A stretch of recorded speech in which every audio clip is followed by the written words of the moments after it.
Hello and welcome to the mod configuration video for my Timberwolves Everywhere hardcore modded playthrough of the Long Dark. This run is like a mod stew, so to speak, where I've combined multiple mods to make the game play as I think it should. To start with, in my approach to adding mods to the Long Dark, I think that the stock game is nearly perfect, and so the mods I'm using are really only just tweaking the stock game to make it harder, more replayable, and more rewarding to someone that has many hours in the game. The result is a game that is very hard, and will likely kill you in your first few attempts. But most importantly, the modded game that I'm seeking is very lore friendly and very consistent with the stock game. That being said, in making the game more difficult, I want to move away from manipulations that restrict game content. For example, one of the ways that Interloper is harder than Stalker is to remove many of the so-called Gucci gear items, including the rifle and a lot of the clothing.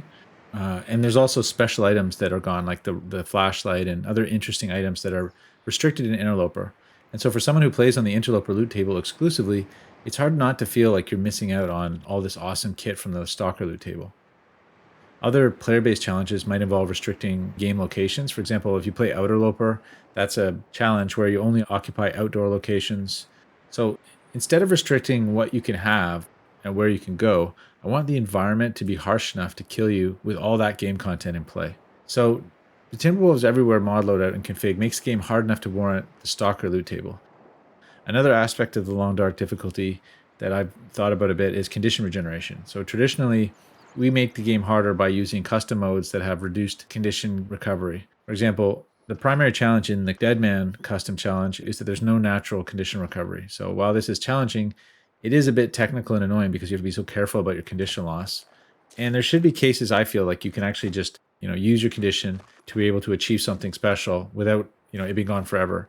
But you shouldn't also be able to abuse condition. In the stock Interloper game, one of the big problems was that you could basically starve and recover all your starved condition at night if you had 650 calories. So we need to make it so that condition can't be abused, but we also want to be able to flex our condition a little bit and use it to get things done. So this run will have condition recovery, but again, I'm trying to make the environment and the conditions such that it's still going to be challenging. I want to point out that first and foremost, the credit for this playthrough is going to go to Hinterland for their unbelievably awesome game, The Long Dark, that I've enjoyed for thousands of hours across PC and PlayStation 4. I also want to thank the many mod authors that have endeavored to make this game better through modifications. And they've done the heavy lifting to produce these mods. I'm merely using the mods, combining them, configuring them, and playing them. I'm sort of like a DJ. All the mods that get used in this playthrough are going to be listed in the description.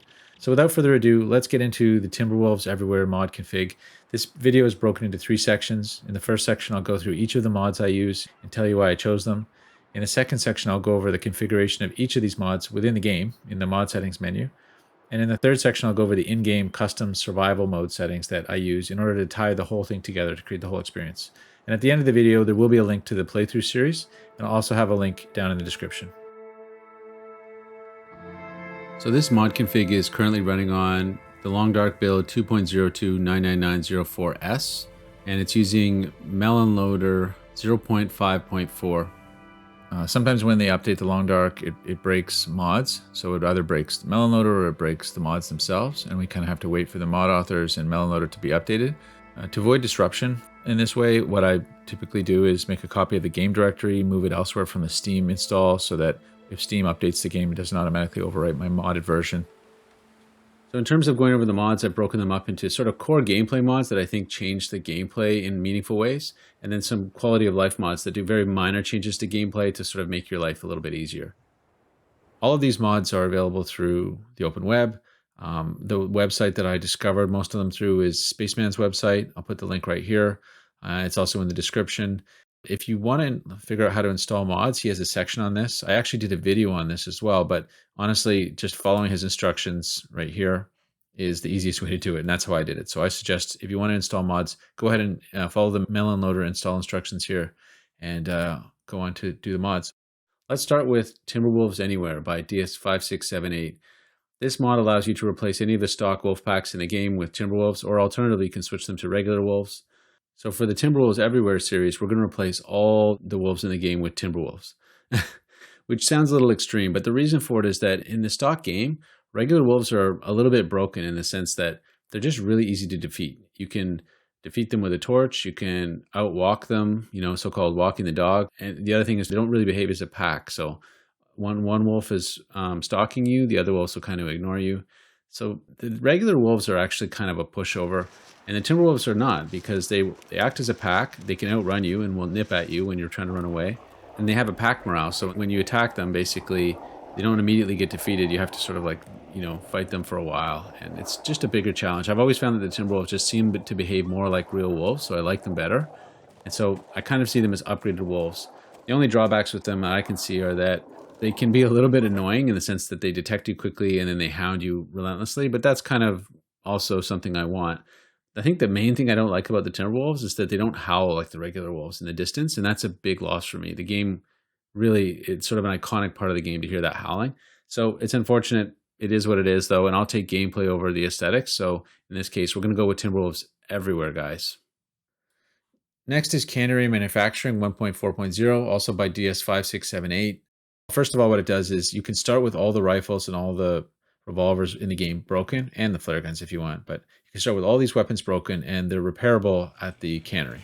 The weapons in the game generally are overpowered. Rifle and revolver are overpowered, and so this sort of gates it a little bit, forces you to go to the cannery. Now, I say forces you, it actually turns out that in the Long Dark, you can fire the ruined rifle pretty much just fine. It just jams sometimes. So it's not really ruined. And unfortunately, that's a hinterland feature, I guess, that we have to live with. So there's going to be a little bit of kind of like role playing in this series where I hold myself to the rule that I have to go repair the rifle prior to using it. This mod also adds some other crafting recipes that I'm less interested in, but are cool. And we'll discover those as we go along through the series. Next up is Relentless Night 4.51 by ShieldHeart. Oh wow, this is a great mod. I encourage you to investigate it in detail. It has a lot of features that I won't go into here, but it's a really cool mod. I've done some series on it as well. The features that I really like about Relentless Night are, first of all, it has cold interiors. So in the stock game, the houses, all the interior areas have a fixed temperature. So as the game gets colder outside, you still can walk into trappers and be warm through the entire game. So basically, indoor locations act like kind of like a warm-up station throughout the whole game. But it always bugged me, and I felt like they should scale with exterior temperature. If the exterior temperature is going to get a lot colder, so should the interiors. I mean, the interiors can be warmer, but they should scale with the exteriors. So Relentless Night allows you to do just that. It makes the interiors scale with exterior temperatures, and you can actually choose the extent to which that happens. So it's a very, very nice feature. It should be in the stock game, but thankfully ShieldHeart has made it happen for us within Relentless Night. There's also, you can make animals die off with whichever severity you want, which is great because in the stock game for Interloper, the animals, they are reduced a little bit, but towards the end game, there's still tons of animals and food is abundant. So there's no real material animal die off in the stock, the Long Dark. So that's why Relentless Night, for me, steps in to fix this. And one other little bonus feature that is included in Relentless Night is carcass carry. So this allows you to carry the carcasses of wolves and deer, say, closer to a fire. Also, you can carry them indoors if you want. So it's actually really convenient and it's sort of believable. And, it's not without cost because carrying these carcasses also really weighs you down and it makes you stink. So it's a neat little feature. Next is Extreme Temperature Drop by DS5678. So, in the stock game, as time passes, the world gets colder to a maximum of around day 60. Extreme Temperature Drop allows us to customize that further. And I'll show you that when we do the settings.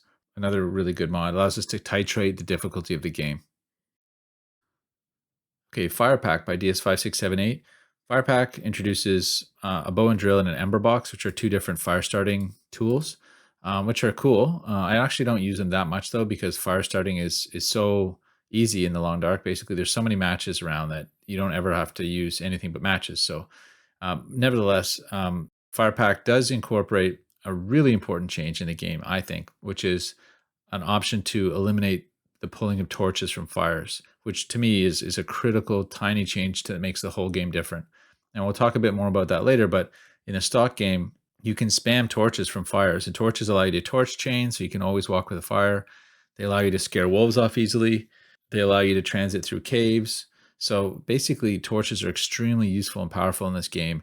And in a stock game, you can just pull an unlimited number from a fire. And the weird thing about it is that torches, if you were to craft them, require fuel, lantern fuel, and cloth as well as a stick. But in an actual fire, you can just toss a stick in and get a torch back out. So there's definitely some magic in the stock game. They're way overpowered. And just having them not be pullable from fires dramatically changes the game, because now all of a sudden you have a reason to use lantern fuel. You can't exploit them to chase away wolves because there's a limited number of them in the game. It gives you a reason to fish so that you can get lantern fuel. Suddenly lanterns are useful. Suddenly flashlights are useful. So it completely changes the game. This very small change. So I love it. And that's why we've got it in here. Animal Behavior by AlexTheRegent, DS5678, and Remodor. This mod allows you to tweak all kinds of different aspects of the animal behavior in the game. Most importantly, for my interest, it allows you to change the detection range of all the animals. So you can now, rabbits are no longer blind. You can make rabbits that see. You can make bears that behave more like real bears. So, in the long dark, the animals are very, very blind. This allows you to just make them a little more real and make it a little harder to kill them, basically. You basically have to engage them from further away or walk larger courses around them to avoid them. I mean, one of the big functions of the animals in the long dark, the hostile animals, is to deny you access to certain areas. And for interloper, for example, you can just sneak by wolves at very close range, or bear or moose, whatever. And if you extend that detection range, all of a sudden these animals are denying you access to much larger spaces, forcing you to be out in the elements longer. So this is a great way to scale the difficulty of the game. Better Mending Experience by MikeyPDog and DS5678. This is a mod that changes the mending skill, and basically it gates different clothing construction activities by level of mending. So you can customize it so that in order to craft wolfskin coat, you need to have level 3 mending, for example. And this makes sense. You can't be level 1 mending, all of a sudden you're crafting like advanced clothing from nothing. So you can gate the level that you can do certain things with mending. It finally gives a reason for mending to exist. You can also adjust the amount of experience you get for different mending activities. To me, mending has long needed an overhaul, and this is a step in the right direction towards that. Tools Quality by TTR. This does a bunch of different things possibly, but I actually only use it for one thing, that is to make the time it takes to harvest wood from limbs, so chop up cedar limbs, fir limbs. I basically use this to cut it in half, because in the stock game, it's just too long and it's never worth doing. So when it's half, about 45 minutes, now all of a sudden there's a reason to cut up limbs. WarmFood by TTR. WarmFood basically allows there to be a warmth buff for cooked food. It does some other things too, but I primarily am interested in the warmth buff. So in the stock game, you can get warmth buffs from race cheese, from rose hips, from herbal tea, from coffee, etc. But you could cook a kilogram of moose on the fire, take it and eat it, and there's 0 warmth buff for that, which seems strange to me. But also the thing is that late in the game, if you play a long game, 100 days plus, you start running out of natural buffs, like natural, race cheese and so on. And it feels a little artificial that should limit the game to me. So I like the idea that just your WarmFood can act as sort of a stopgap buff. So it's a minor thing, but I do like it. And now I'll describe a set of quality of life mods that I use just to make the game flow better. So to start with, Choose Starting Location by Cass. This is a neat little mod that allows you to select the specific starting location that you have in the game. If you played the game a lot, you know that all the different starting locations are very different. And while random's cool, there's some locations that I just won't take on Interloper or on any of my games, really. Like, for example, Milton. The game likes to start you in Milton, but it's a little bit of a boring start because you end up looting all these houses and stuff. I mean, it's nice, but it's just not as rich in some ways as starting in some of the other regions. So I like this because I just like to choose where I start, and more specifically, it allows you to choose where within a region. For example, if you start in Broken Railroad, I don't like the start that starts right beside the exit to Muskeg, because in that case, you might as well start in Muskeg. There's almost no reason to start in Broken Railroad. You might as well start on the other side in Muskeg on that hilltop. It's like you're not really a different start location. So this allows you to just kind of rule out those bogus starts and select exactly what you want.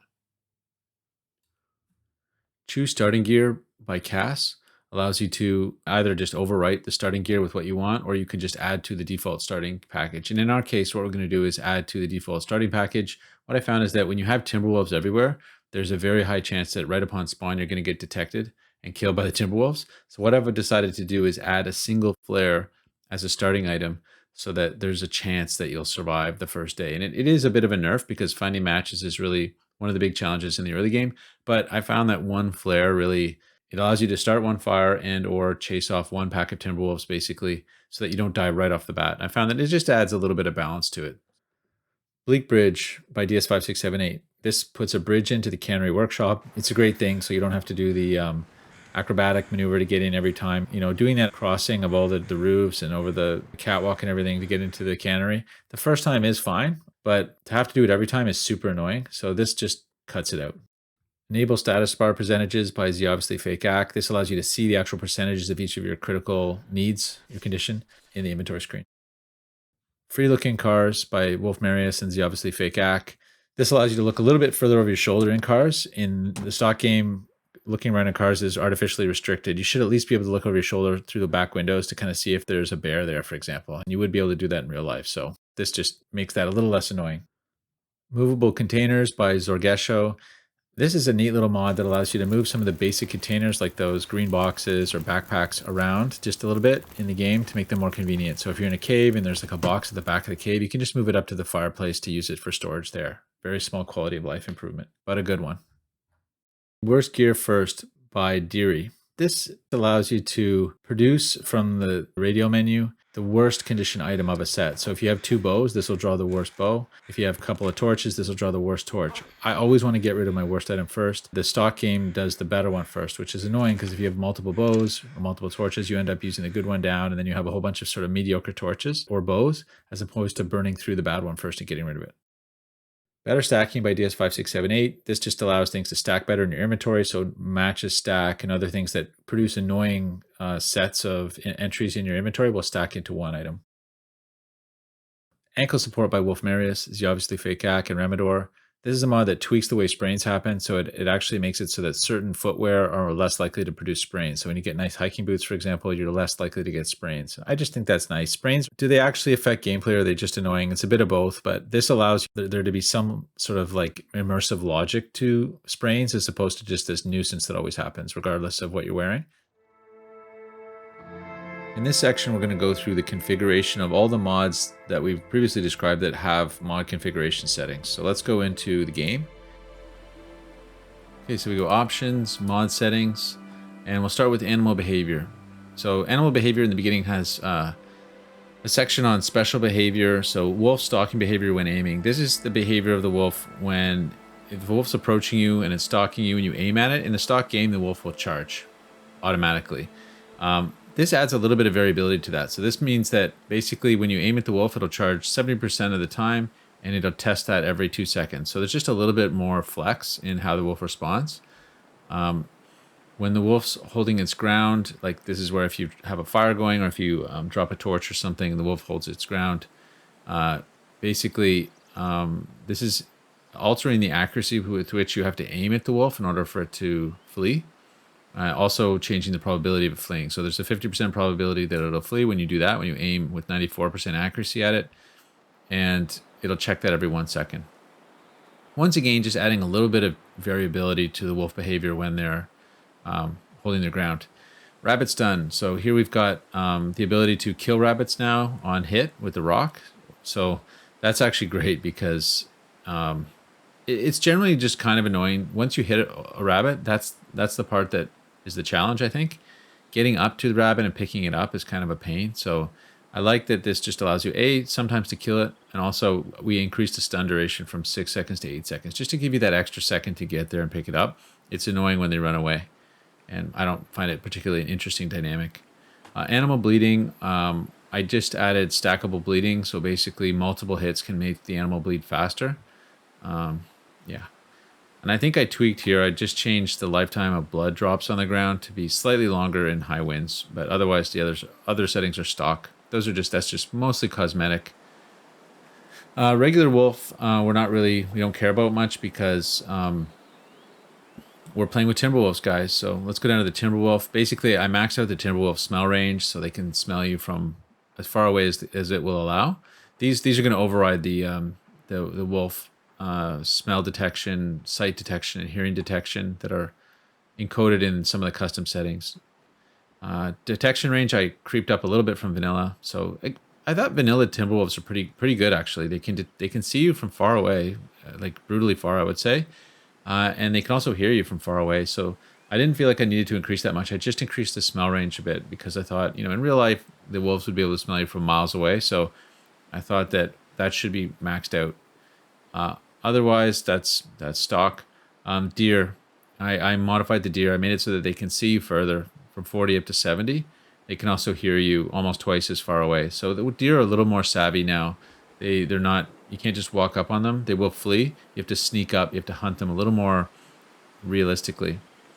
Moose, I cranked up moose detection a little further. Moose and bear are two of the big area denial weapons in the game. So in the early game when things matter, you can't really go where the moose is and you can't really go where the bear is. So this, by increasing this detection range, the moose is going to charge you from further. It's going to deny you from a larger area. So I think that's nice. It can also hear you from further away.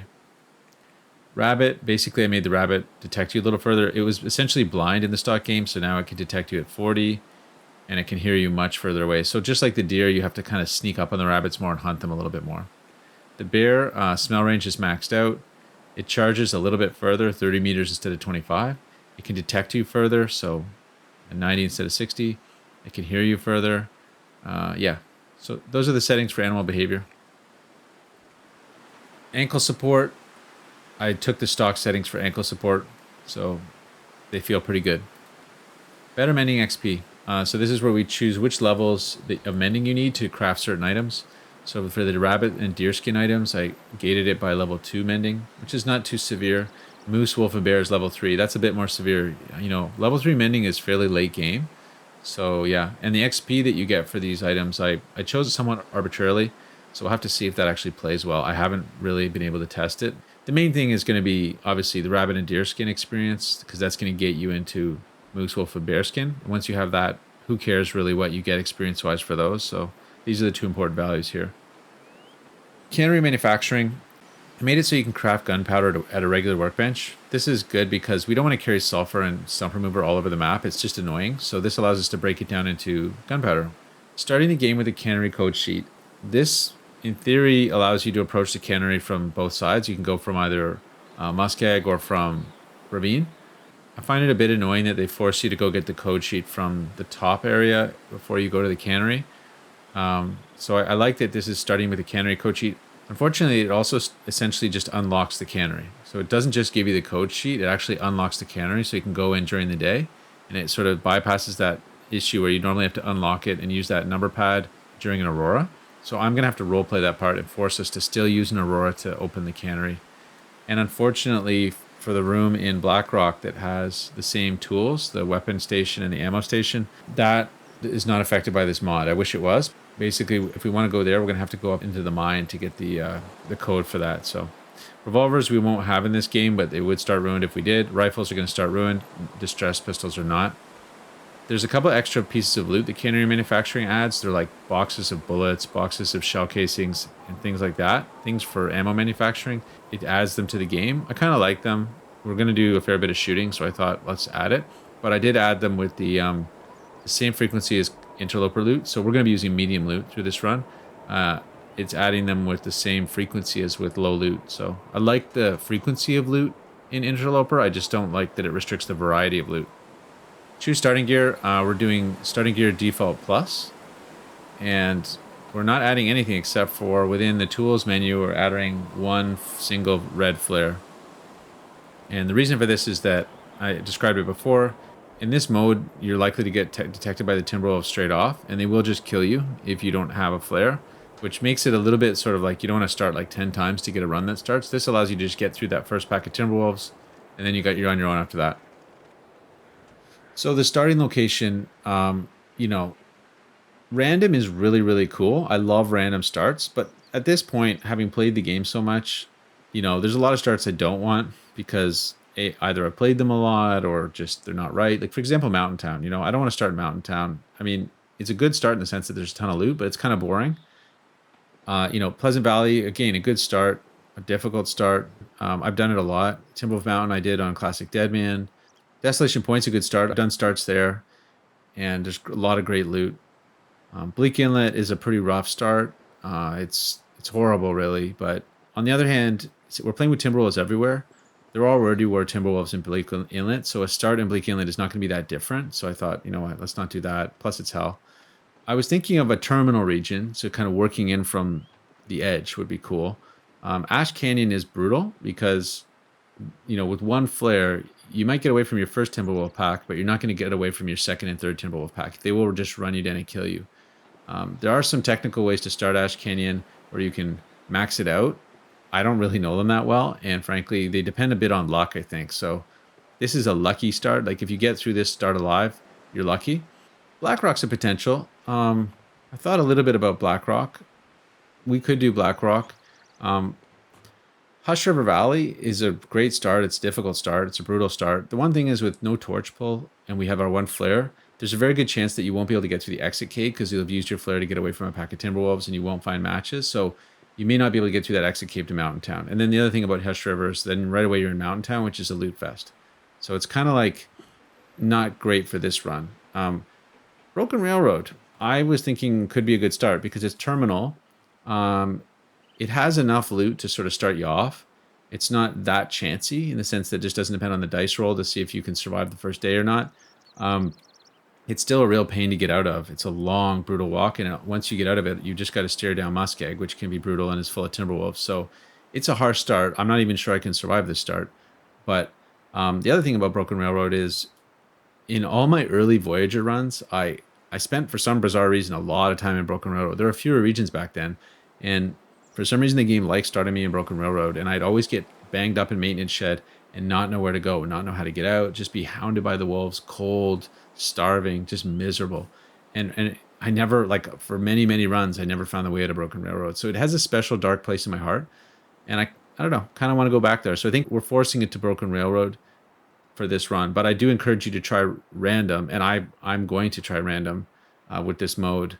If we die early on this run, for example, I will start again on perhaps on random just for fun. So extreme temperature drop. So in Relentless Night, if you're not using day lengthening, there's no temperature drop from Relentless Night. So we use extreme temperature drop to do that for us. Basically, this is adding on top of what would be the interloper temperature drop. So we're doing a maximum of a 30-degree drop at the end day, which is day 80. We start with a 10-degree drop. So we're starting 10 degrees colder than interloper, which is extremely harsh. Trust me, you'll see. But we're going to drop down 30 degrees on top of interloper. All of the clothing together is on the order of 30 degrees. It's maybe 35, 30, somewhere in there. So this is essentially like saying at day 80, we're just removing all your clothing benefits. So it's pretty harsh. It doesn't seem like a lot, but it is harsh. But I specifically made it so that it's not totally insane. In the mod soup run I did, where we were testing this out, we had insane temperature drop where we had arbitrarily low temperatures, and it kind of devolved the game into this like hunt for coal, and you couldn't move at all. So with this, I wanted to have it so that you can still move, but it is punishing.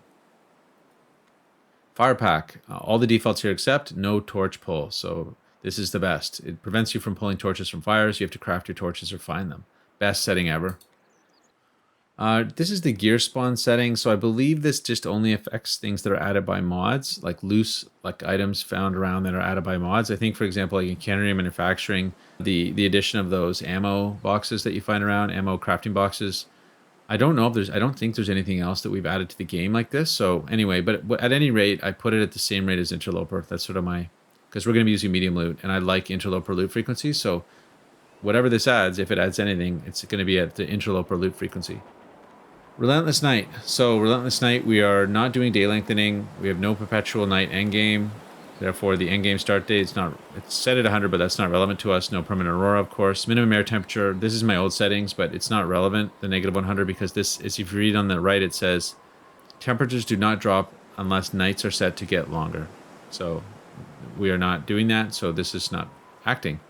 This is critical, though. Outdoor effect on indoor temperatures. Controls how much of an effect outdoor temperature will have on indoor temperatures. With a high enough setting, no place will be completely safe from the cold. So 100% is like outdoors or like indoors, I believe. 75% is like there's a bit of a reduction in the outdoor temperature by the indoor location. Exactly the computation it uses, I don't know, but 75 I found to be harsh. You're going to basically need a lot of fires indoors. But not so harsh that there aren't certain times, like it's particularly warm time of day, perhaps you'll get a patch where it's not below 0 indoors with all your clothing on, but it's going to be pretty bad. And this is going to get worse as our extreme temperature drop kicks in. So I've actually not really played it to the end, so I don't know how bad it's going to be, but I think it's going to be like you basically have to run a fire all the time. Carcass moving. This allows you to move carcasses, deer and wolf carcasses around. It's really fun. I think it's nice. Electric torch lighting, ability to light torches using live wires and household outlets during auroras. Talk about cool. Yes, we're putting those on. Fire heat retention. This allows buildings to retain heat. It's a very cool feature, but in the mod super run, we found that it didn't behave. There's some immersion breaking aspects to it. For example, like a fire pit outside retains heat, like overnight, which doesn't make any sense really. Realistic freezing damage, I turned off just because it's brutal, but more importantly, it has a -40 cutoff. If it feels like -40, this increases your cold damage. So it's just an arbitrary cutoff, and I don't really feel it's important. Wildlife decline. So this is critical. Wildlife minimum population, 21% at day 100. In my experimentation with this mod, I found that at 20%, it feels like there's no wildlife in the game, as far as I can tell. And I don't know if it's a bug or what, but it may not be, but I may have just been unlucky, but I found that with 20%, it seems like it just turns wildlife off. 21%, on the other hand, it's very rare. Like there's a couple animals per map. So the end game condition is going to be very, very sparse, rare animals. We may be able to sustain ourselves on it, but it'll be unlikely, I think. And the same goes for fish. 10% fish is basically not sustenance. It's around sustenance. That happens at day 100. Fuel burn is the same, but lantern and torch I doubled. So lanterns and torches burn twice as long. This feels right. Timberwolves Anywhere. Of course, we have Timberwolves everywhere. Every region has only Timberwolves. However, note that the Bleak Inlet, Cannery, those wolves that spawn indoors, those special wolves, are going to be regular wolves, unfortunately. So, tools quality. These are all default settings, except for time multiplier when chopping limbs. We multiply it by half. It's twice as fast to chop limbs. I don't do anything to do with the tools quality mod other than that. Warm food settings, all default. Basically, meat and fish will warm you up if they're cooked. Okay, so we're almost there, guys. It's been a long haul. Let's get into the custom game settings. So we installed all the mods, we configured all the mods, and now we have to configure our custom game so that it behaves like the way I want it for Timberwolves Everywhere. So let's go in there. We want to start a new Relentless Night game, because if you do a regular game, it won't be Relentless Night. So since we're using Relentless Night, you have to start a Relentless Night game. It's a separate set of save games. Relentless Night, new, custom, okay? And let me start with by putting the code in for you. This is going to be the code, so I'll just show you up front in case you want to type it into your install and follow along on your other screen or whatever. That's the code. Let's go back and take a look. So what I did was I started with Interloper. I always start with Interloper, and then I work from there. So starting with Interloper, I changed baseline resource availability to medium. So this is the Stalker loot table. And guys, as I said in the introduction, the reason I did that is that I don't want to be denied gear items. There's so many cool gear items that I want to use from the Stalker table. I want to make the game hard enough to justify the Stalker loot table, and I hope I've done that. So we're doing Stalker table. I like starting at dawn because, you know, the first day really does change depending on when you start. And I don't like fumbling around in the dark, especially because we have no torch pull. That first day, darkness can be a big problem. So I think that it makes sense for this run to start at dawn. Random weather when you start. Indoor spawns permitted. I mean, we're choosing our spawn location, so this doesn't really matter. But if we were to do random, and I have done random, and this is a really fun game mode to play on random, I think I like the indoor spawns. I just think that, yes, technically indoor spawns are easier, but I just, having played the game for billions of hours, I like the variability. So we're going to, you know, I would choose indoor spawns on for sure. Let's go into the weather settings. So you'll see that this departs from Interloper a bit. I'll just go to Interloper for a second. You can see that weather and blizzard are very high for Interloper. I'm just going to enter my code again. And I've set them to high. The reason for this is that I find that on Interloper, the variability in weather and blizzard frequency was just a bit too high. It was like we were getting a blizzard every day pretty much end game, and we're getting you know, wind changing all the time. It just felt kind of artificial and a little bit schizophrenic. I'm hoping that this gives it a little more continuity to the weather, like feel more like weather systems that move in and out, as opposed to weather that is bizarrely changing all the time. Yeah, so those are those settings. Otherwise, it's Interloper. The needs, it has Interloper needs. So very high calorie, high thirst, medium fatigue, freezing rate, very high. These are great settings. I think Interloper hit that right on the head. Condition recovery, medium recovery rate at rest and low condition recovery rate during the day, low ambient. If I go to Interloper, it's medium and medium. The reason I did this is that I feel like we have enough punishment in this game to justify having fairly strong condition recovery. It's just slightly less than Interloper. I did try it with low, but because the game's so cold, you're going to take a lot of freezing damage in this. And so this is what makes it balanced. In the regular Interloper, it's warm enough and you have warm interiors that you're not going to take that much freezing damage. And anyway, if you do, you can gain it back. This, because we have so much freezing damage, this tips the balance in the favor of you need that condition recovery just to break even. So I think it balances it out. We'll see, but I think it does. Everything else is a yes. Birch bark tea is on. Because again, like I don't want to take stuff out of the game. I want to make the game hard enough to justify all the stuff.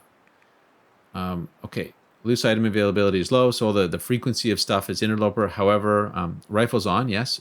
Revolver is off. The reason I chose this is that I think the revolver is overpowered. First of all, it's ridiculously overpowered. I mean, it's basically a machine gun, and there's so much ammo for it, and frankly, they're redundant. Rifle or revolver, I find the rifle to be more lore friendly. I just like it better. Just everything about it, I like the rifle better. So I don't think they should have put the revolver in the game, frankly. I think it gamified it too much, made it too much of a shooter. I mean, I know they did it to counter the Timberwolves, but the rifle counters the Timberwolves just fine. So we're doing rifle. Starting gear allocation, we're overriding that with the starting gear mod anyway. Stick frequency is low, of course. This is interloper containers, interloper container density. Critical difference, though, from interloper, harvestable plant is low. And that, I think, is important.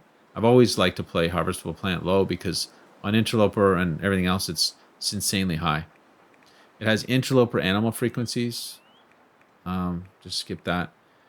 These get overridden. Wildlife smell range and everything gets overridden by the animal behavior mod. Wolf fear, I put it at none because even with wolf fear at none, the wolves do get afraid. They run a fair bit. And this is supposed to affect the likelihood that the wolf flees from torches, stones, and stuff. But I don't even know. Maybe it doesn't apply to Timberwolves, but I think Timberwolves, when they're in a pack, sometimes they cower a lot and stuff, and it's just annoying. So I want to try to minimize that effect. Doesn't eliminate it, though, but there it is. Timberwolf morale. So this is the item effectiveness for damaging Timberwolf morale. On regular interloper, it is low. And I've changed it to high. That's a big, well, it's not that big a change, but it's a decision. The reason I did this is that in an interloper, the Timberwolves are kind of like Terminators. Like you'll shoot 2 Timberwolves and the other 2 will still chase you down and try to kill you. I want Timberwolves to behave more. The whole point of going to Timberwolves over regular wolves was to go to like more realistic wolves.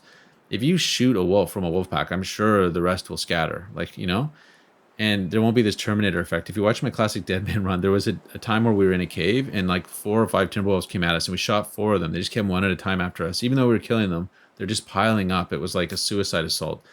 Totally immersion breaking for me. And so, yeah, I've decided to make it high. If you shoot one, the other one might flee or it might continue on. But if you shoot 2 of them, that's going to crack morale for sure. And then off they go. So I think this is the way it should be. The other thing is it limits your food. If Timberwolves are always bailing on you, you can't use them for food. So I think this is just better. If you're in a situation where you can't kill them, they'll still hound you horrifically and take you out. But if you can kill them or chase them off, you know, it readily happens. On this game mode, you encounter Timberwolves so often that you're going to want to break morale fast. So this is the way it should be. Wildlife detection range, that'll be overridden by the animal behavior mod. And I didn't touch any of the wildlife struggle stuff. So those are the settings, guys. I'll just do the code one more time. Share the code with you one last time. There it is. And of course, guys, this whole mod config, everything about this is work in progress. You know, like I will always tweak these further, but this is a place I've gotten to where I'm pretty happy with it. Plays nicely. But I'd be really interested to see what your feedback is. If you play through it, let me know in the comments how it plays. So anyway, that's the end of the mod configuration video. If you want to see how this plays, be sure to check out the series, Timberwolves Everywhere. Thanks so much for watching, and I'll catch you next time.